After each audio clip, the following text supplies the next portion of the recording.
Hey everyone, I hope you're having an awesome day. This video started out as just cleaning up my rusty old 4x10 work table. Turns out it is turning into a tool review for a Harbor Freight surface preparation tool. I went after this table with a wire cup, as you can see here, just pouring loads of rust off of this thing. And after I was done, I realized it was not even close to good enough. And I am very happy with this surface preparation tool. I think it's typically meant for auto body work, but for removing this oxide scale, it's a true winner. So please enjoy. Okay, I really thought wire wheeling this table would get rid of all of the rust and junk that is on it, but that is not the case.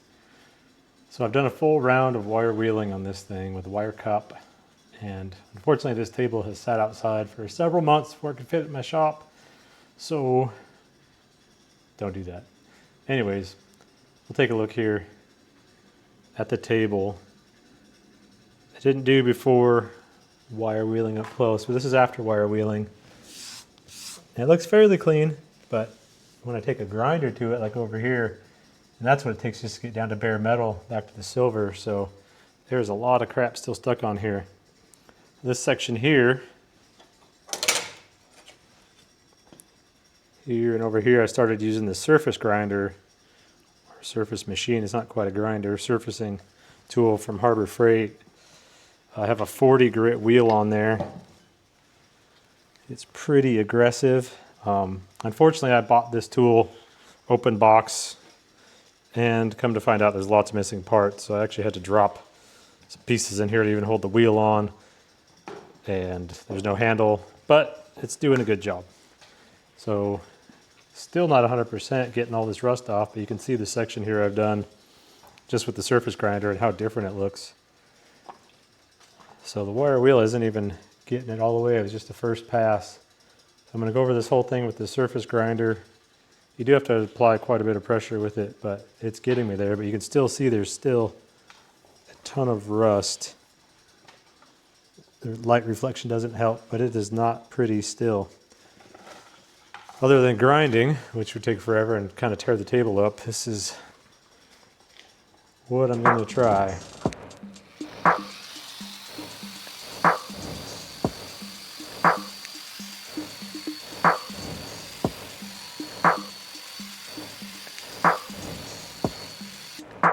I thought it was going to be extremely difficult to use because it won't even spin this drum without these parts. You can see there's a couple grooves required for this drum to slide into. So here we got a couple grooves, and the drums that come with this thing have sets of grooves in them. I wish they were built into the drums to lock into this key here, but it's not.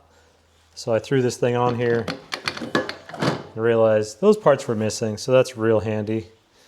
So open box items at Harbor Freight. Maybe they look like a good deal, but not so much because I don't even have the parts to make this work. So all I had sitting around luckily was a square Woodruff key.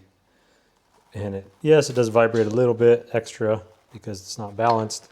I don't know what the part even looks like that goes in there. Now, what sucks about Harbor Freight tools is you can go buy lots of new tools or trade them in on warranty, but they don't just sell parts. So all I did is I got lucky enough, I slid that key in there and it worked. So if I had a friend with a 3D printer or something, I'd probably have them print me something that just slides right in there. That'd be cool. But for the meantime, this works. So I did my 40 grit all over the table. Now I'm going to try this 120 that came with it. We got the table down to a rough, semi-rusted finish.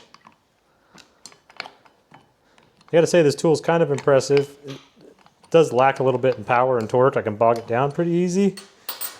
But the amount of surface area we cover at once is pretty awesome because doing it with a grinder, that's 4 inches there. Doing it with a grinder and wire wheel, you have a very small amount of space. So the table itself still has some visible rust. You can compare here to here. Like here's a spot that's been ground. There's clean metal. That's how it should ideally be. And there's still just this layer of oxide on here. Even though it looks shiny, pretty much the whole thing is still covered in rust. I have to say I'm pretty happy how this is turning out after using the 120 grit. I've used this on about 2/3 of the table now. Did a checkerboard pattern, left to right, and then front to back to make sure you get full coverage. And you can see the difference once I'm out of the reflection there. That side was done with a wire wheel plus that 40 grit barrel on this surface tool. And this side over here, in addition, had the 120.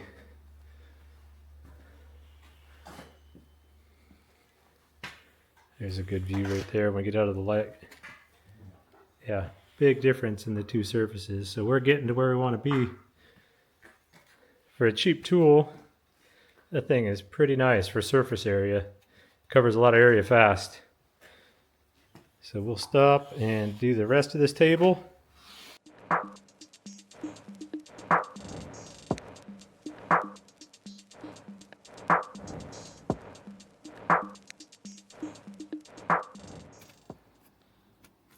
Okay, I wasn't really expecting this to turn into a tool review, but we can throw it in there since we just used this tool for the first time and had some pretty good luck with it.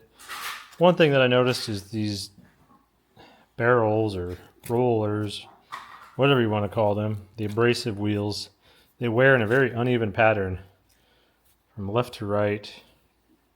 They're thicker on the right side with very little wear, and they get worn out on the left side. So if you're using the machine, this side over here, wearing out quickly, the other side not so much. And I'm even applying quite a bit of pressure to this right outside. Must just be the torque of the machine that favors that side. On this 120 grit, it's not as noticeable, but it is happening. On the 40 grit, these things just fly apart. They're a very high use consumable, but it did some good quick work. This is what the toolbox looks like. The tool packaging in the store. So it's basically a surface prep tool for auto body paint, things like that.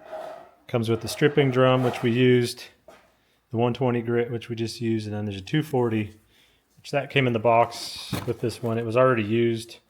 I don't think I'm going to go after that just yet. I paid $95 open box and a missing parts. I would have been way further ahead to just pay full retail, which I think was only like 110. So pretty much just cost myself money there by not having all the parts with the box. But I would just recommend waiting for a coupon, buying the tool new. But yeah, can't say enough good about that. The table has come out pretty darn good as compared to just wire wheeling. So if you need some surface prep tools, I think that's a pretty good deal for what it does. Okay, I just got the table all wiped down just with a wet cloth, and I've gone back and dried. There's still some surface moisture on here, but it is looking so much better. You can see clean metal in many spots. Oxidation is almost all gone. I did buy this table secondhand, and this really brings out all the imperfections in it. All the grind marks they left in there and welding and beating on this table. And when I bought this thing, yes, it was living outside, so it had a rough life. And up here in the Northwest US, we have rainy season. We have 3 months of sunshine, which we call summer, and rainy season again. Okay, I killed the overhead lights, and we can see much better without that shiny reflection. A few wet spots still, but it's finally looking like a real welding table again. I was having such a hard time welding with this thing, getting to ground, and I never took the time to stop and do this. I've got about 3 to 3.5 hours wrapped up in this so far. And okay, that wraps things up for restoring this table. It's not fully restored yet, but it's much more usable. Thanks for joining in. Hit that thumbs up if you like this video. Boring watching a table being cleaned, I'm sure, but found a useful tool, and I hope you find it useful too. Bye-bye.